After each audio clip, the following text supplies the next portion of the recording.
Doutor, já podemos. Boa tarde mais uma vez, doutor. Muito boa tarde, doutor Ivo, e boa tarde a todas as pessoas que nos acompanham, né?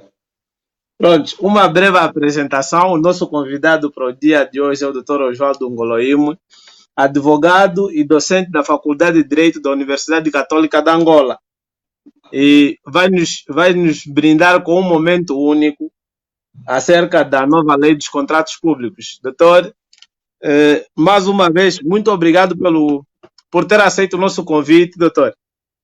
E durante a semana já muita gente tem colocado algumas questões e acreditamos hoje que o doutor vai dissipar todas as dúvidas atendentes à nova lei dos contratos públicos. Sim, senhora, doutor. Estamos aqui inteiramente ao dispor das pessoas que nos acompanham. Bom, primeiro, agradecer também o convite e mais uma vez elogiar o doutor Ivo por esta iniciativa. É tudo em prol da sociedade e estamos aqui para partilharmos os nossos ínfimos conhecimentos. Exato, doutor. Doutor, a título assim introdutório, o doutor iria nos fazer um enquadramento sobre a necessidade da alteração, assim não na sua totalidade, da lei dos contratos públicos e, acima de tudo, o âmbito da aplicação. Ok. Obrigado, doutor Ivo. Bom, essa questão é interessante e eu acho que é a nossa pergunta de partida.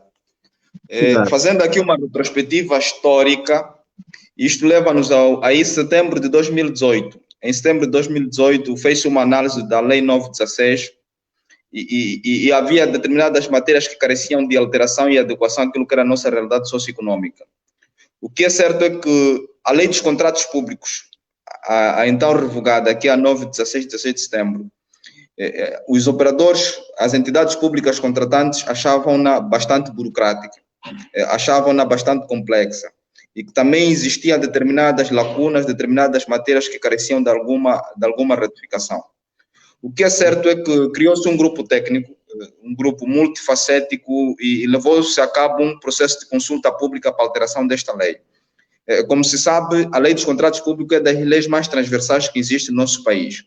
E se olharmos aí para o seu artigo 6º, quais as entidades públicas contratantes, nós desde o Presidente da República, todos os órgãos de soberania, as autoridades administrativas independentes, numa perspectiva de direito a constituir, as autarquias locais, os governos provinciais, as administrações municipais, as empresas públicas e condomínios públicos, organismos de direito público agora, todas estão sujeitas à lei dos contratos públicos, o que pressupõe que o que está na base desta lei é toda pessoa que utilizar recursos públicos é preciso que as aquisições sejam feitas obedecendo determinados formalismos. Por exemplo, o doutor Ivo foi durante muito tempo diretor do GEP no Cuvelai e sabe como é que é a nossa máquina administrativa. Passa aqui a publicidade para as pessoas que nos acompanham. Situações há que às vezes... Fui chefe de secretaria, doutor. Foi chefe de secretaria, do GEP com o doutor Remigildo. Exatamente. Espero não ter errado. Então, o que é que acontecia? Então, até então, era as pessoas, ao invés de obedecer um conjunto de procedimentos, eu podia orientar o secretário-geral ou o diretor do GEP, que está a vir a minha empresa, ou está a vir a empresa de uma pessoa muito próxima, a partir da próxima cota financeira, coloca ela na programação financeira para efeitos de pagamento. Bom, isto aqui é o que era prática, e se calhar pode ainda existir determinadas regiões do nosso país que isso ainda acontece. É só para olharmos quão é importante a lei dos contratos públicos. E também não é menos verdade, estudos estão provados, feitos pelo Fundo Monetário Internacional, pelo Banco Mundial, enquanto parceiros do Estado angolano e das organizações multilaterais, que efetivamente no âmbito da contratação pública em que ocorre a corrupção, a participação econômica em negócio, o peculato, a corrupção ativa e passiva, prevaricação, violação do plano de gestão e orçamento, estas práticas todas estão inseridas no âmbito da contratação pública. É por isso é que se diz que a contratação pública é efetivamente um instrumento de gestão financeira. E por ser um instrumento de gestão financeira, então, entendeu-se alterar esta lei e que traz um conjunto de novidades que vamos tentar espelhar aqui ao longo da nossa live. Exato. Doutor, o doutor fez uma introdução acerca da necessidade da alteração da lei. Mas uma questão que não se cala hoje é: será que esta lei vai realmente responder àquilo que são os anseios das entidades públicas contratantes? E muito mais do que isso, vai exatamente facilitar que se responda às necessidades coletivas? Bom, doutor, eu tenho uma reserva em relação a essa questão de que os problemas da administração pública não se resolvem só com leis. E o problema de contratação pública, em Angola também não se resolve só com leis. A lei por si só não é a mais perfeita, não é acabada, traz imperfeições e traz lacunas. O que é certo é a forma como se aplica esta lei. E diga-se de passagem, nós, na medida em que nos vamos afastando de Luanda, vamos tendo percepção de que as leis são menos cumpridas. Ou seja, não é cumprida porque as pessoas fazem por livre iniciativa, não. É porque, às vezes, em função da falta de capacitação, as pessoas não conseguem aplicar devidamente a lei. Então, o que nós entendemos é que o problema da lei, o problema da contratação pública não passa apenas por alterar a lei. Devemos olhar de uma perspectiva estruturante.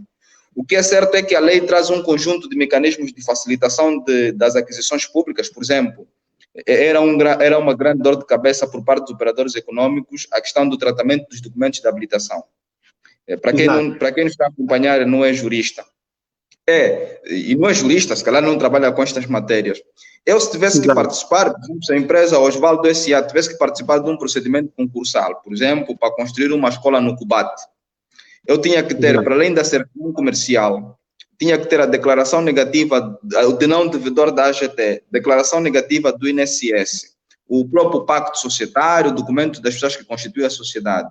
Às vezes não era tão fácil. Vamos imaginar que alguém que está no Cubate, é uma empresa domiciliada em Mocolongonjo, vem para Ongiva para tratar toda a documentação, por exemplo, a declaração de não devedor, de um procedimento que tem uma duração, por exemplo, de 23 dias, e são dias corridos.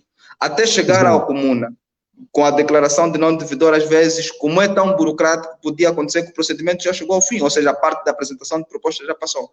Então, uma das medidas que foi adotada para solucionar esse problema só deverá ser exigido os documentos de habilitação ao adjudicatário. O adjudicatário é a empresa que tem a sua proposta como vencedora.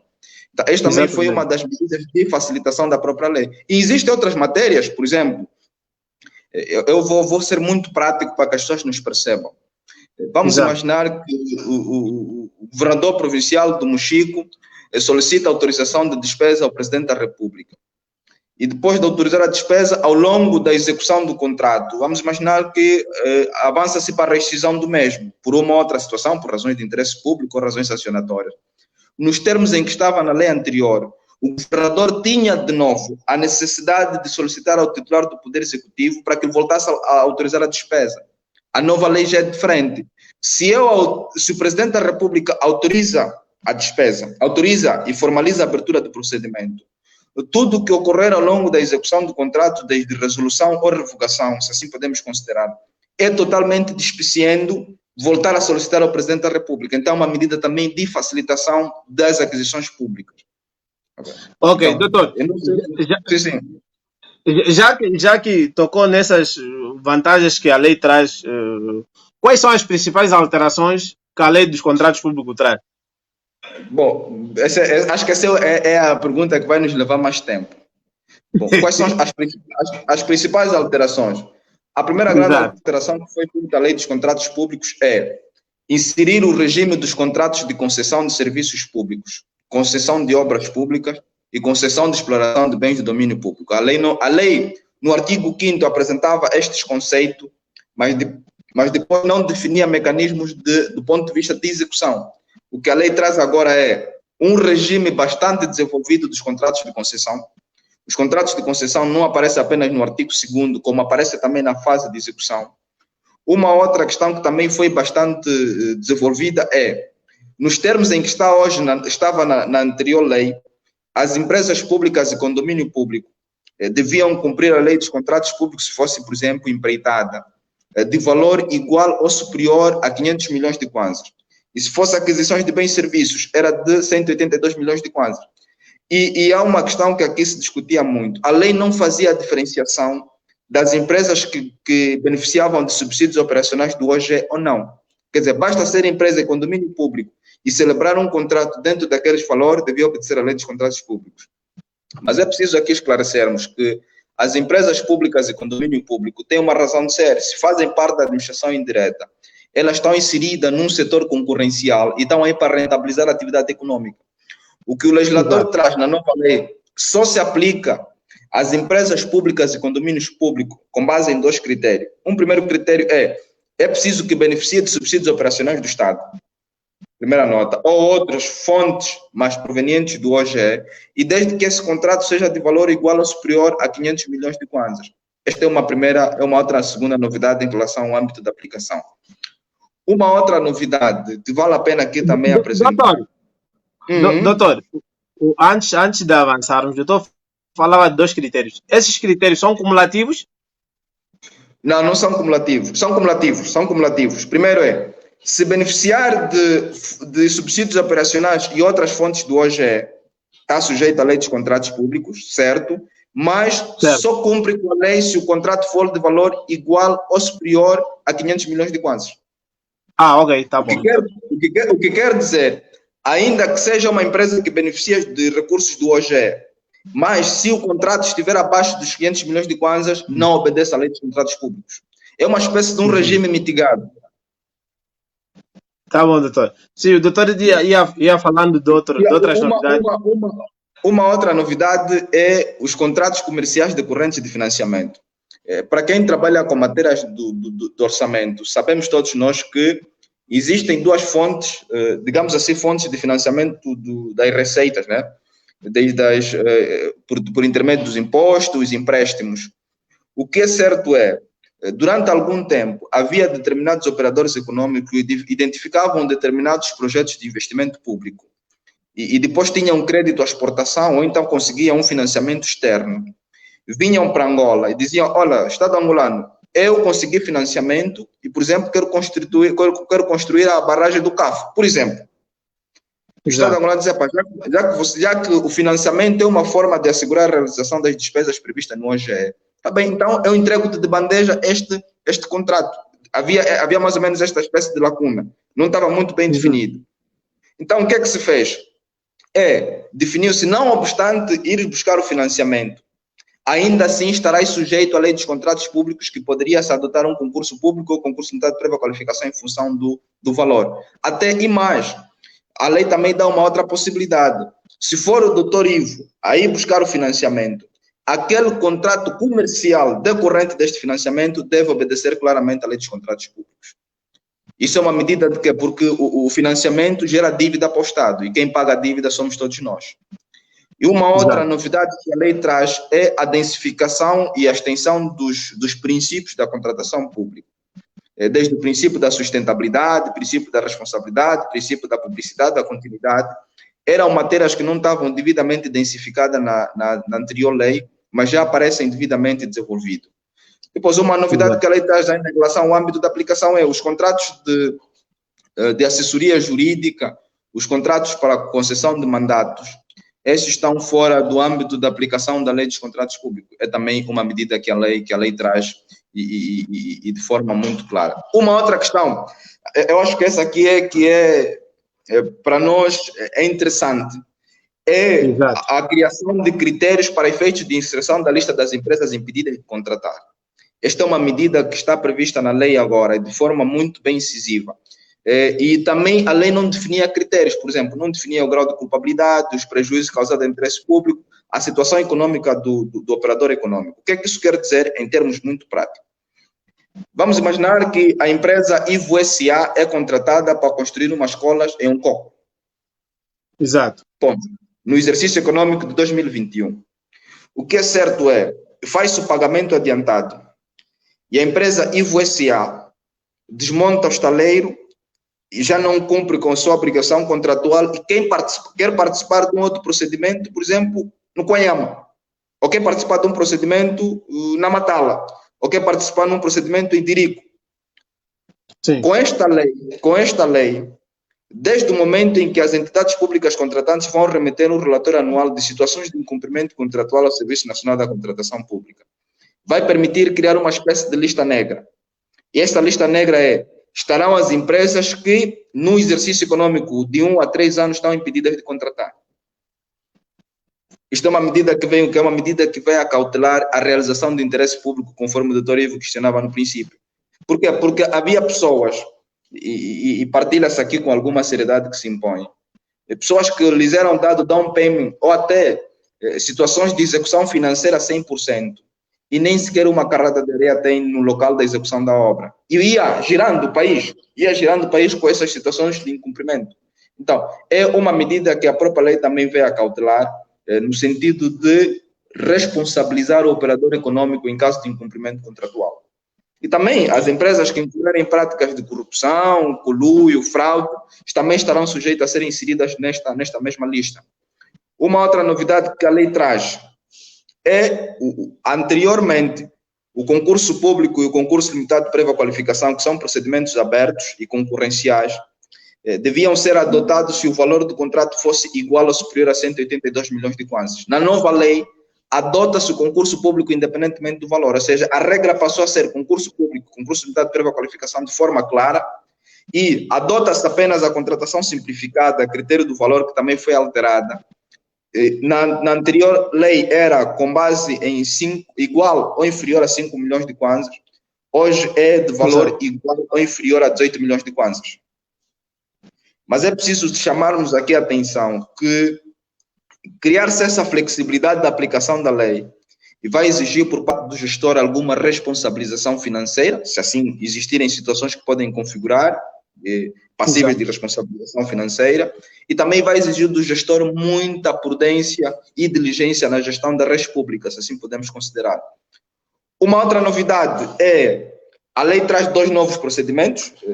Até então tínhamos 4 procedimentos, que era o concurso público, concurso limitado de prévia qualificação, concurso limitado por convite e a famosa contratação simplificada.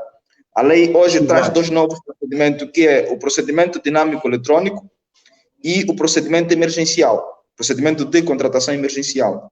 O que é que, em tese, estes 2 procedimentos trazem? Bom, o procedimento dinâmico eletrônico é um procedimento que decorre numa plataforma eletrônica e permite fazer aquisições, permite fazer compras, por exemplo, permite adquirir serviços em menos de 4 horas. E isso resulta de que a lei está-se agora a preparar uma lista dos bens padronizados que estarão sujeitos a este procedimento. E basta estar cadastrado nesse sistema. Se a aquisição for de valor igual ou inferior a 18 milhões de kwanzas, ela pode ser feita em menos de 4 horas. Que, na verdade, a entidade pública contratante faz o anúncio, prepara o leilão e depois tem a adjudicação. É uma medida também de celeridade, conforme eu dizia no princípio, são medidas de celeridade. Se for, por exemplo, um contrato de inferior a 72 milhões de kwanzas, a lei permite que se faça a aquisição em menos de 3 dias. Ou seja, depois de 3 dias pode-se dar início ao anúncio. É também uma medida de celeridade. Agora, os contratos de valor igual ou superior a 182 milhões de kwanzas, eles começam depois de 10 dias. É também uma medida de celeridade. E depois criou-se o procedimento emergencial. Esse procedimento emergencial, para quem não é jurista, são aqueles procedimentos que podem resultar de questões da natureza. Por exemplo, desabamento de terra, ravinas, em que depois há paralisação de serviços essenciais. Então, a lei dá a possibilidade de se adotar esse procedimento de forma muito célere mesmo. E na verdade, a alteração do critério do critério do número 1 da linha A do artigo 27, que era a urgência, que passou a ser transformada num procedimento chamado procedimento de contratação emergencial. Esta também é uma outra novidade que a lei traz. Depois também uma outra questão que foi feita já fazia menção, que é a dispensa dos documentos de habilitação, que passam a ser exigidas apenas ao adjudicatário. E também a possibilidade, também era uma discussão muito interessante do ponto de vista jurídico. A questão que se coloca é, hoje por hoje, se eventualmente eu, enquanto órgão de soberania, quiser realizar uma despesa, a lei não define quais os mecanismos, quais a competência que o juiz-presidente tem, dos tribunais, por exemplo, superior. Hoje, a nova...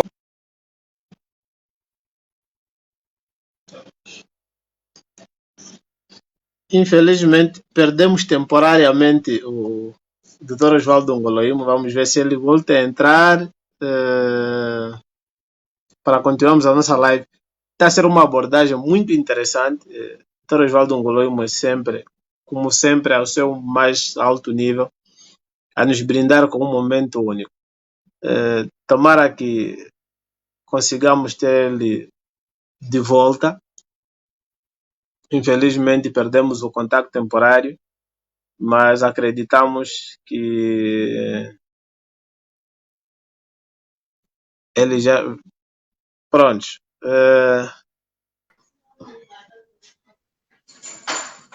Doutor Ivo. Doutor Oswaldo, havíamos perdido o sinal. Eu não sei se o problema é aí ou aqui. Não, deve ser ali, doutor. Deve ser aqui, né? Sim. Sim, então, sim, podemos continuar, doutor. Podemos continuar, né? Exato. Eu vejo a minha imagem a tremer. Não sei se o doutor também consegue ter a mesma percepção. Sim, também estou a ver a tremer, doutor.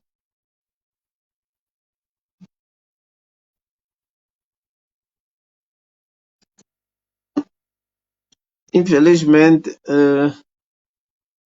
estamos mais com essa dificuldade, mas acreditamos que o doutor Oswaldo entra já para darmos continuidade.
Estamos com alguns problemas técnicos, mas o doutor Oswaldo daqui a pouco entra já.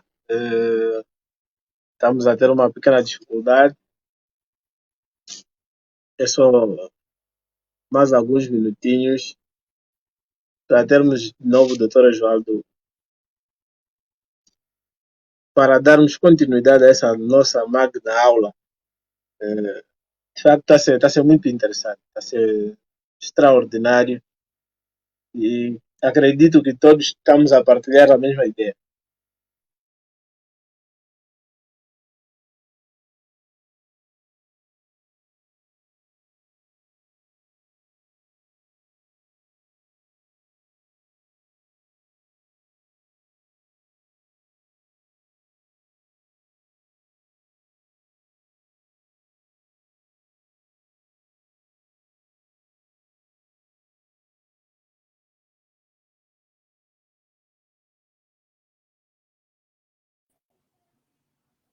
Agora estamos, doutor. Doutor. Estamos, né? Consegue me ouvir, doutor Ivo? Consegue me ouvir? Sim, sim, doutor. Agora consigo ouvir, né? Ouvi-lo perfeitamente. Eu acho que tive que mudar aqui algumas questões estratégicas. Estava a fazer a partir do telemóvel, então mudei para o computador. Ok, tá bom, doutor. Então, como eu ia dizendo, para além da questão dos novos procedimentos, a lei de facto traz outras novidades, ok? Traz outra novidade, que é no âmbito da execução dos contratos. Por exemplo, hoje por hoje, no âmbito da execução dos contratos, criou-se um regime dos contratos reservados. O que é que isso quer dizer? Vamos imaginar que eu tenho uma empresa que tem como funcionários os quais são os grupos minoritários, 10% faz parte dos grupos minoritários. A LCP dá a possibilidade da entidade pública contratante, por exemplo, o governo provincial do CUNEN, estamos a falar aqui daquele pessoal do CUVELA e tudo mais, reservar procedimentos específicos em que as empresas que vão participar são as empresas que têm apenas aquele pessoal aí dentro do seu quadro. Por quê? Porque a contratação pública, enquanto instrumento de gestão financeira, é igualmente também um instrumento de proteção e de medidas de sustentabilidade social. Então, é também uma das medidas que a lei traz. Uma outra novidade, a lei dá a possibilidade traz também o regime transgressional. Isso aqui é interessante. Traz o regime transgressional em que medida? Dá a possibilidade do Serviço Nacional da Contratação Pública aplicar multa aos operadores econômicos. E nos termos em que está definido na lei, estas multas podem ser simples, graves e muito graves. É também uma novidade que a própria lei está aí no âmbito. Por exemplo, vamos imaginar que uma empresa apresenta documentos falsos num procedimento. Isto aqui, para além da responsabilização criminal, também está sujeito à aplicação de uma multa. Então, são medidas, de facto, que vêm conferir aqui alguma sustentabilidade e robustez ao próprio sistema de contratação pública. Uma outra novidade é a possibilidade de se responsabilizar solidariamente o fiscal da obra. O que é que acontecia, ou o que é que vai acontecendo às vezes no nosso país? Exato. Eu estou a fazer fiscalização de uma obra, por exemplo, em Cambum de Catembo, no Dirico. Eu faço os autos de medição a partir de Luanda de uma obra que eu não acompanho, mas sou fiscal, sou representante do dono da obra, recebo dinheiro público. Então, a medida que se encontrou é, se eventualmente surgir algum erro, algum defeito ou omissão na execução da obra, o fiscal é responsabilizado de forma solidária com o empreiteiro. É também uma outra medida que foi encontrada. Uma outra medida que foi encontrada é também a alteração do regime da caução. Nos termos em que estava hoje, era obrigatória a prestação da caução àqueles contratos sujeitos à fiscalização preventiva ao Tribunal de Contas.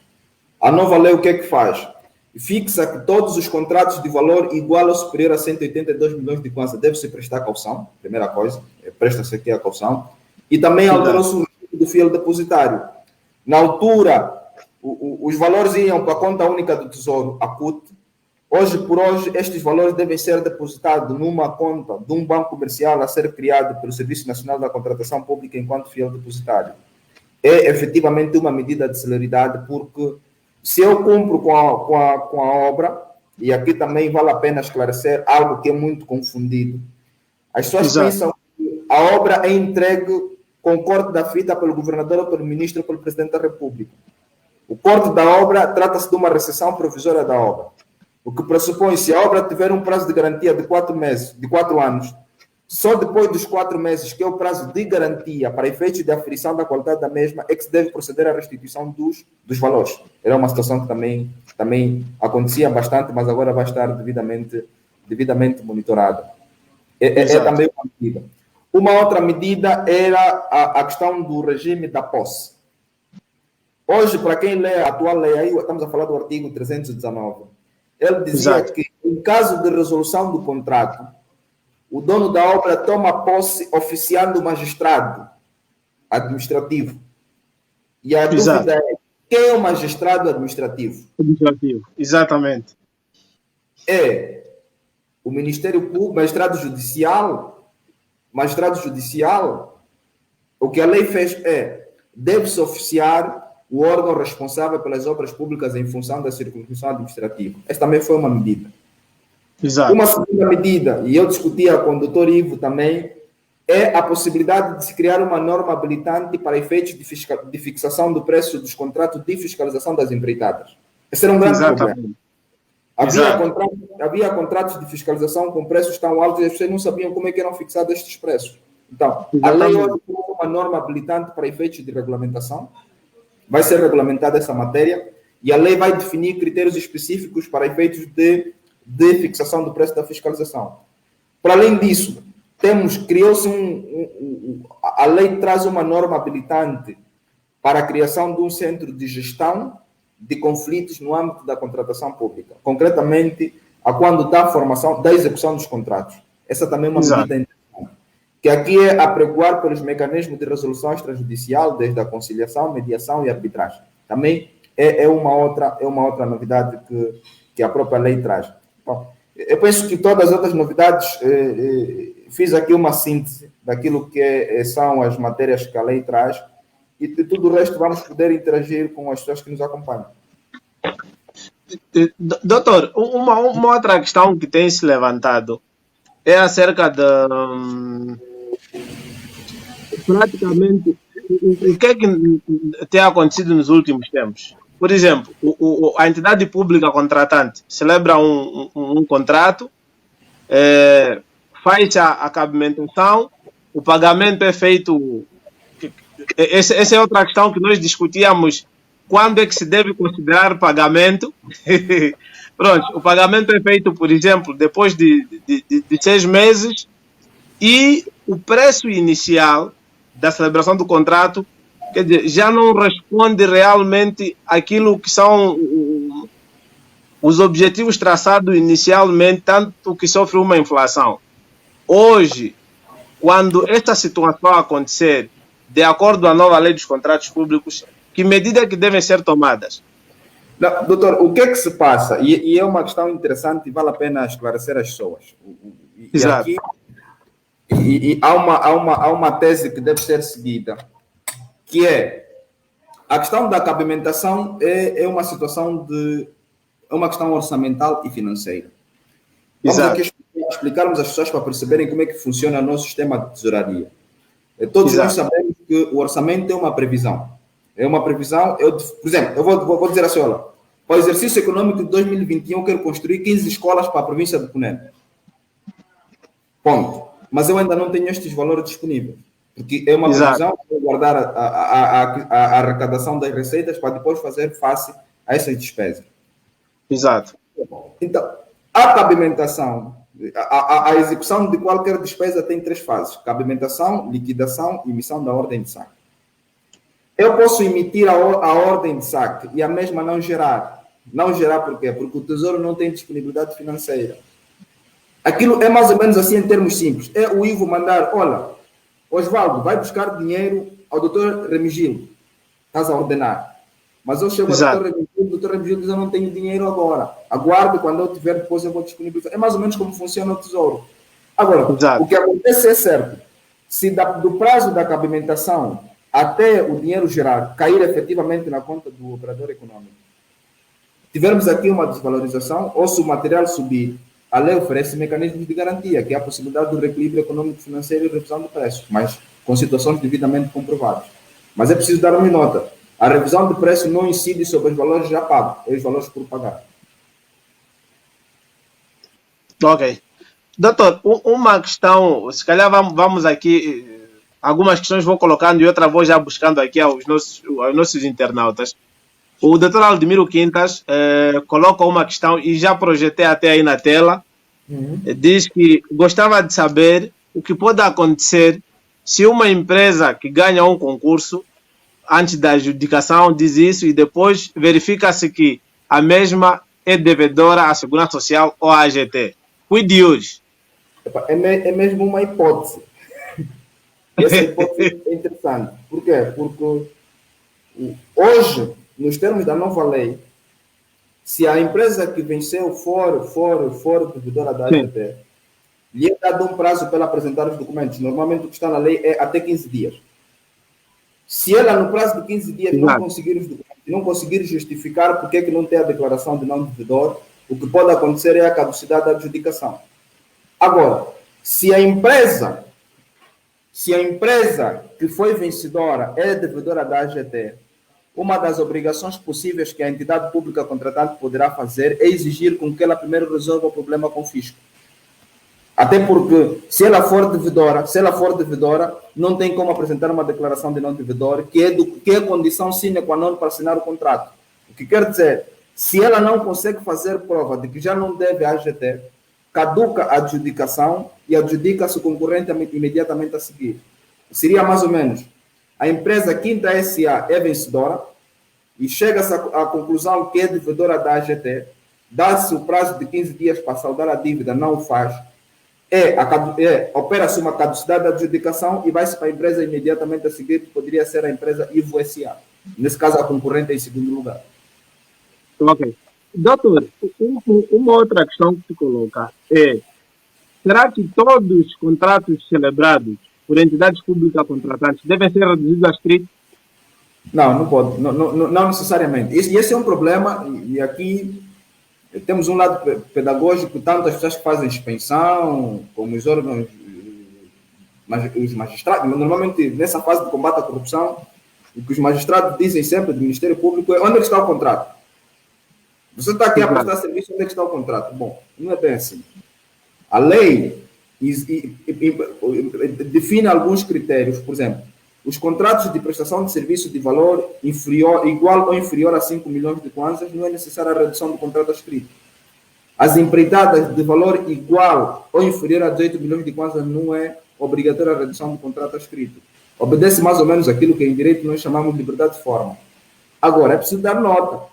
O facto do contrato não ser reduzido a escrito não pressupõe que o mesmo não deve obedecer a determinados formalismos. Tem que ter caderno de encargo, despacho de abertura, convite, relatório preliminar, relatório final, nota de adjudicação. Ok. Doutor, o que tem acontecido muito entre nós é a questão da adjudicação direta. Em que condições é que a adjudicação direta pode se dar, ou esta lei efetivamente afasta a adjudicação direta? Não, eu normalmente prefiro não chamar ajuste direto, prefiro mesmo chamar contratação simplificada, que é a designação da lei. A contratação simplificada, e aqui há uma perspectiva que se tem. Olhando para o princípio da legalidade e tipicidade procedimental, o ajuste direto na perspectiva do doutor Ivo, ou então o procedimento de contratação simplificada, é um procedimento que goza da mesma dignidade como qualquer outro procedimento. Ou seja, a lei não faz uma distinção hierárquica da natureza dos procedimentos. Agora, o nosso problema não é de procedimento, o nosso problema é de pressupostos. Por quê? Porque em Angola quase tudo é urgente. Eu só faço a programação das minhas necessidades depois de ter a cota financeira. E o que é que vai obrigar o gestor? Vai obrigar o gestor a fazer aceleração e atropelar aquilo que são os comandos normativos. Dizer, olha, isso é urgente, quando na verdade não é. Mas agora há uma outra medida. A nova lei dos contratos públicos dá a possibilidade, em caso do procedimento estar aivado de vícios e ilegalidade, o Serviço Nacional da Contratação Pública suspender aquele procedimento. É também uma novidade. Okay. Que quer dizer assim, eu recebo uma impugnação de um procedimento no Xangongo, por exemplo. Sim. Recebo, olha, o procedimento para a construção de uma escola no Xangongo está aivado daqueles vícios. E ele informa diretamente ao Serviço Nacional da Contratação Pública. O Serviço Nacional da Contratação Pública, olhando para os mecanismos, vai oficiando a entidade pública contratante para a remessa dos documentos, possivelmente para uma análise, e se de facto se chegar à conclusão que o bem está aivado de vício, aplica-se a suspensão do procedimento, até sanar essas situações. Por isso é que agora, para nós, enquanto para os responsáveis das entidades públicas contratantes, vai se exigir o dobro ou o triplo da exigência do ponto de vista do cumprimento de lei. Porque basta apenas alguém alertar de que aquele procedimento está aivado de vício. E nós, de facto, chegarmos à conclusão que há vício, para-se logo o processo. Doutor, levanta-se aqui uma hipótese. Imagine que está a decorrer um concurso público e um dos intervenientes do processo, imagine algum interessado no concurso, reclama sobre uma das fases do processo. Isso suspende o processo, o procedimento concursal, continua, ou como é que é tratada essa questão, quer a nível da lei da contratação dos contratos públicos? Não, a nível da contratação pública, e se olharmos aí para os artigos 14 até 21, temos o regime das impugnações. Exato. Via de regra, toda reclamação ou recurso tem efeito meramente devolutivo. Agora, existem determinadas situações que o recurso ou a reclamação tem efeito suspensivo. Por exemplo, a fase de adjudicação. Vamos imaginar que a empresa adjudicada é a empresa Ivo S.A., eu não concordo, e apresenta uma reclamação depois um recurso hierárquico, o processo não anda. a fase de escolha das empresas para a fase de qualificação também tem efeito suspensivo. As empresas que vão para a negociação têm efeito suspensivo. As empresas que vão para o leilão têm efeito suspensivo. E as empresas que também vão, digamos assim, para a celebração do contrato também têm efeito suspensivo. Ou seja, em outros momentos, o efeito é meramente devolutivo. Sim, em outras palavras, todas as situações têm efeito meramente devolutivo. Tá, ok. Doutor, há uma questão aqui colocada pela doutora Benilde. Ela dizia que, pronto, gostaria de saber do doutor Osvaldo que dissesse o que é a lei da contratação pública, visto que muitos são leigos nesses temas. Bom, primeiro saudar de forma especial a doutora Benilde, que nos acompanha, a quem tenho muito carinho e apreço. Bom, lei de contratação pública, ou se quisermos, lei dos contratos públicos, não é nada menos do que a lei que define os mecanismos, as regras, os princípios para a formação dos contratos e execução dos mesmos. O que quer dizer, a doutora Benilde aí a nível do hospital, para comprar medicamentos, para comprar material gastável, enquanto entidade pública contratante deve cumprir escrupulosamente a lei dos contratos públicos. Porque se eu for um inspetor ou auditor, eu chego, me deparo, olha, doutora Benilde, você andou aqui a contratar pessoas para fazerem limpeza no hospital. E a questão que eu vou lhe colocar, você cumpriu com a lei dos contratos públicos? Abriste um concurso limitado por convite, como é que você contratou essas pessoas? Então, isso quer dizer que a lei dos contratos públicos não é nada menos a lei que define a forma de formação dos contratos e de execução dos mesmos, mas são contratos públicos. Público por quê? Porque uma das partes é a autoridade pública. Ok. Doutor, uma das figuras jurídicas constantes da lei dos contratos públicos, quer da passada, quer da atual lei, é a questão do acordo quadro. Nós gostaríamos, se calhar por falta de pouca utilidade aqui entre nós, que o doutor fizesse uma menção assim específica e detalhada e quais são as vantagens da questão da celebração do acordo quadro. Obrigado, doutor. Isso é interessante. E aqui, para quem nos acompanha, primeiro, o acordo quadro é um contrato normal. Para quem é jurista, o acordo quadro nos faz recordar a figura do contrato promessa, em que temos o contrato promessa e depois temos o contrato prometido. O que é que acontece? Vamos imaginar que a senhora governadora vai para o Xangão, vai visitar trabalho no Xangão. O que nós temos estado a fazer na prática é, olha, vai comprar, tem aqui, solicita a fatura uma outra pessoa para organizar o almoço da senhora governadora, por exemplo. O que é que eu posso fazer no acordo quadro? O acordo quadro é um contrato que tem uma pluralidade de partes, mas essas partes, o contrato não é celebrado de forma imediata, mas de forma mediata. O que é que quer dizer? Se eu tiver a visita da senhora governadora, como já tenho parte do acordo quadro da empresa Ivo e Osvaldo, o que eu vou fazer é solicito as duas empresas para me apresentarem uma proposta. E a proposta que me oferecer o melhor preço, dentro de um limite definido, já lo digo, olha, no princípio eu já digo, para a preparação do almoço da senhora governadora durante o exercício econômico de 2021, eu não quero proposta superior a 250 mil kwanzas. E as empresas vão concorrer dentro deste prazo. Isso protege o gestor, por quê? Porque evita com que o gestor abra vários procedimentos concursais. E depois temos uma vantagem. A nova lei, a lei anterior permitia que o acordo quadro vigorasse até 8 anos. Hoje permite até 4 anos. É então um mecanismo de facilitação. E aqui, para quem nos está a acompanhar, fundamentalmente as pessoas que estão ligadas às entidades públicas contratantes, volta e meia, os órgãos respectivos vão para lá, mas está bem, onde é que estão os contratos? Vocês andam aqui a pedir faturas às pessoas, onde é que estão os contratos? Eu posso fazer, olha, estas faturas que você me está a solicitar estão a ser celebradas ao abrigo de um acordo quadro, que é o chamado contrato público de aprovisionamento, e tenho a necessidade devidamente satisfeita. E mais, eu posso ter um acordo quadro em que são parte 2 ou 3 entidades públicas contratantes.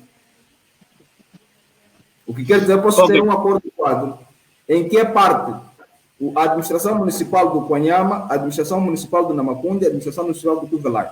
E depois escolhemos entre esses três municípios quem é que vai ser o gestor do acordo quadro. Ok. Doutor, ainda bem que tocou nessa questão de quem vai ser o gestor do acordo quadro. Mas o doutor também falava, quer dizer, o acordo quadro tem pluralidade de partes. Mas a celebração do acordo quadro pressupõe anteriormente o lançamento de um concurso? Efetivamente. O acordo quadro é um contrato como qualquer um. Só que é um problema. Não é possível abrir acordo quadro com base na contratação simplificada.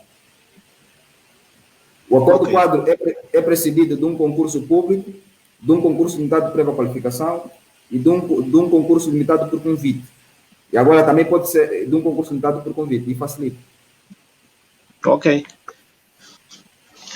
Tá bom. Doutor, uma outra questão que se coloca em volta da questão da contratação pública, e voltaríamos à questão do fiscal.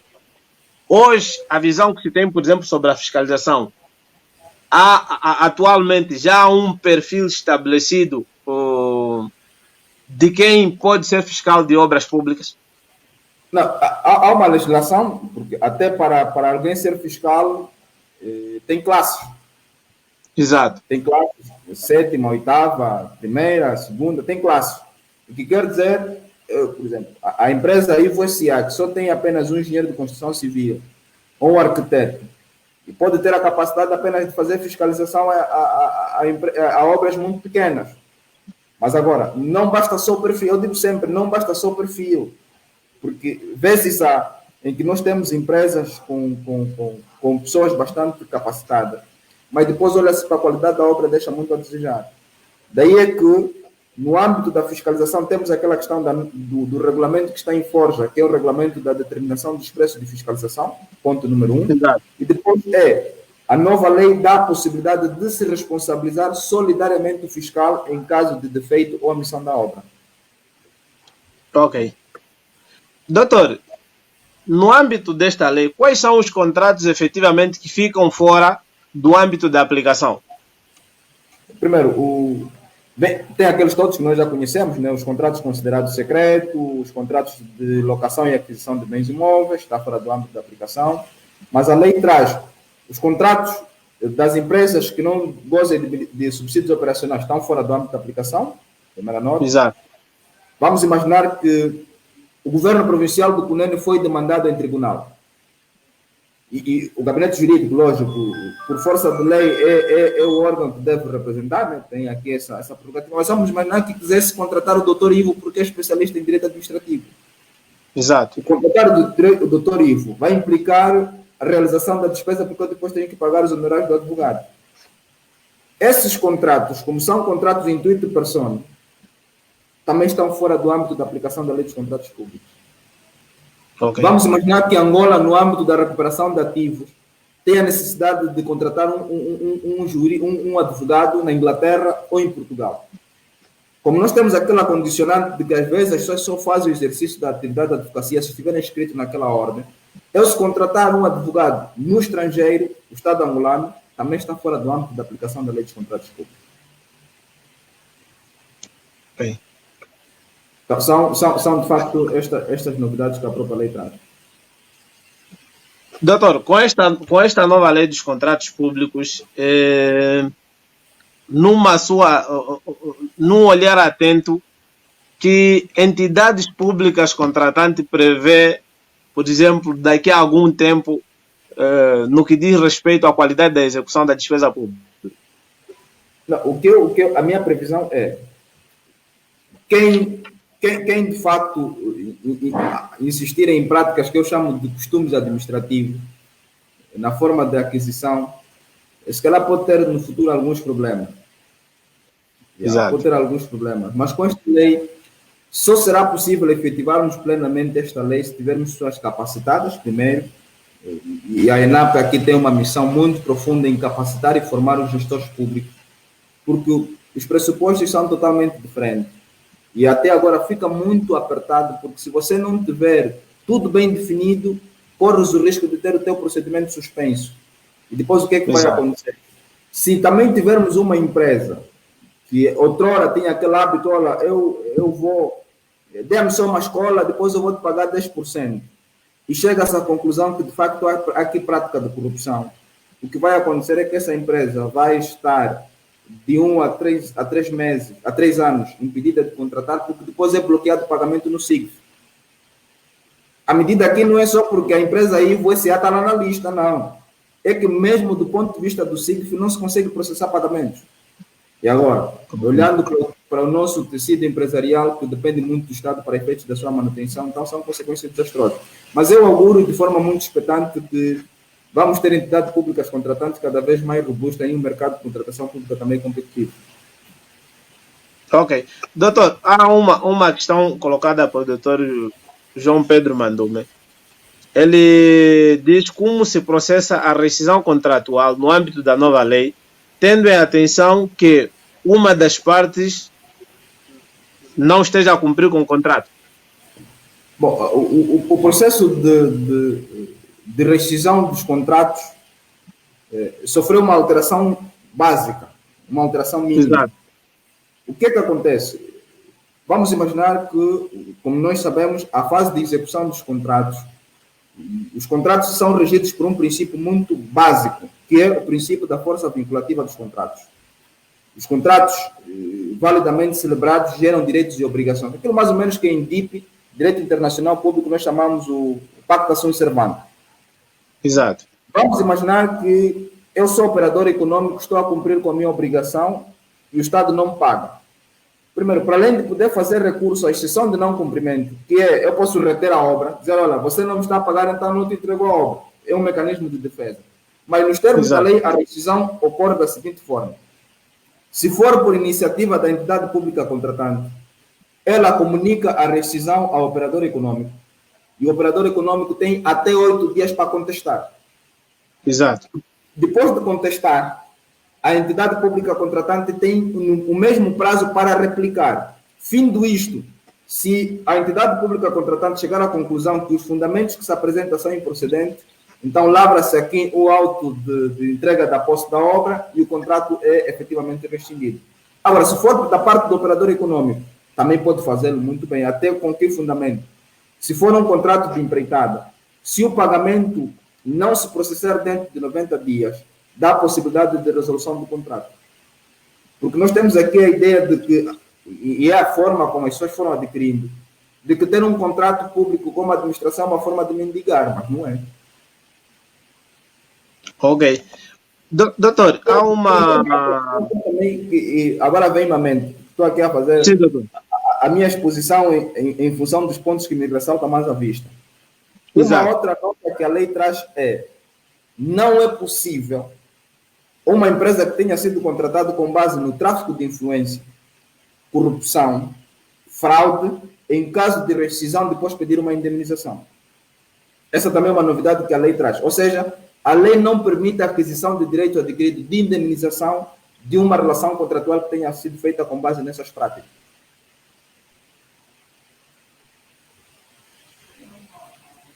Uma questão colocada pelo Francisco Gung, por sinal até é diretor do GEP do Cuvelai, diz que o Dr. Oswaldo falou muito bem sobre o acordo quadro, mas ainda assim eu gostaria de saber, neste tipo de contrato, se também é fixado o valor contratual.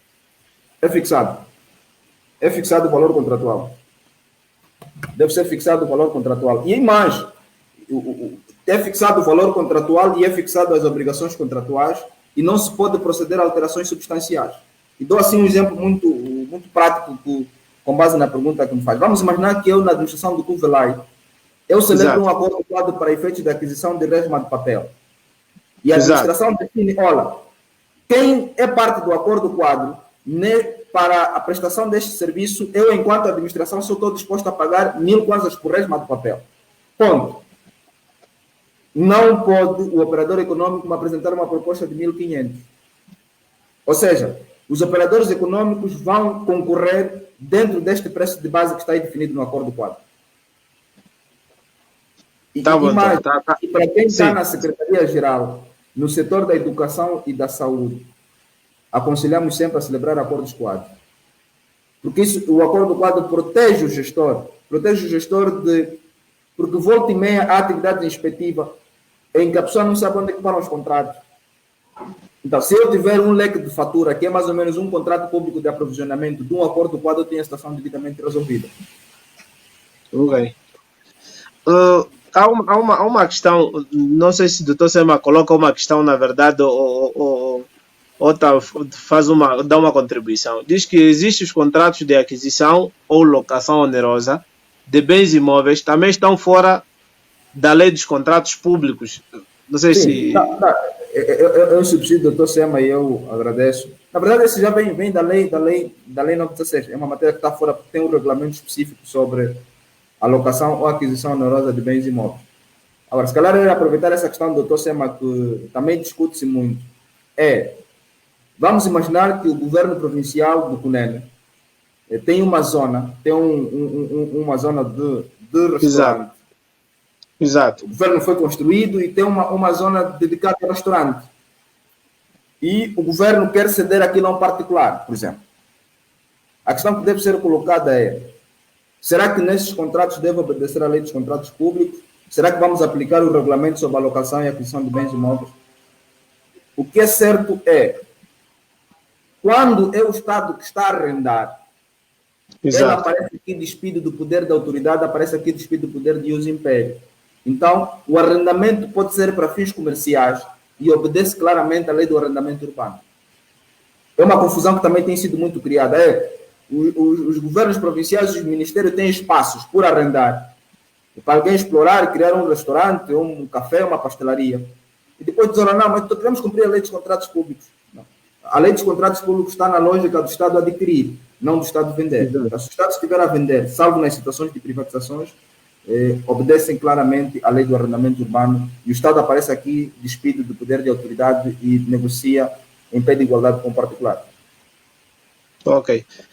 Doutor, pronto, considerações finais. Bom, considerações finais. Primeiro, agradecer o convite, doutor Ivo, de coração. Temos estado a acompanhar à distância do seu trabalho. Nós estamos inteiramente dispor aqui para prestarmos os nossos ínfimos conhecimentos e indo discutirmos abertamente, sempre na perspectiva de que as discussões são sempre de ideias e não de pessoas, né? Exatamente. As discussões são de ideias e não de pessoas. Bom, com esta nova lei dos contratos públicos, o que se espera é um sistema de contratação pública que se afigura cada vez mais robusto, em que as entidades públicas contratantes e os operadores econômicos cooperam e têm este relacionamento recíproco, assegurando sempre a realização do interesse público. Conforme disse no princípio, esta lei não é a mais perfeita, não é a lei acabada. É uma lei que tem insuficiência, é uma lei que tem lacunas, mas vamos acreditar todos nós que poderá resolver muita parte dos problemas. E quem infringir, a lei também tem as suas respectivas sanções, né? Por parte do operador econômico, as entidades públicas contratantes, a suspensão dos procedimentos. Ok.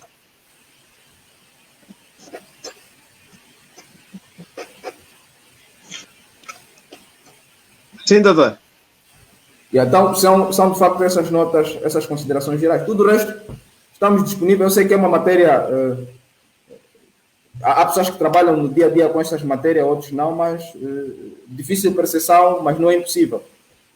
Tá bom, tá. Então, muito obrigado mais uma vez por ter aceito o nosso convite e contamos sempre com o doutor nas próximas oportunidades. Estamos aqui, doutor, sempre ao dispor. Ok, muito obrigado, doutor. Estamos juntos. Estamos juntos.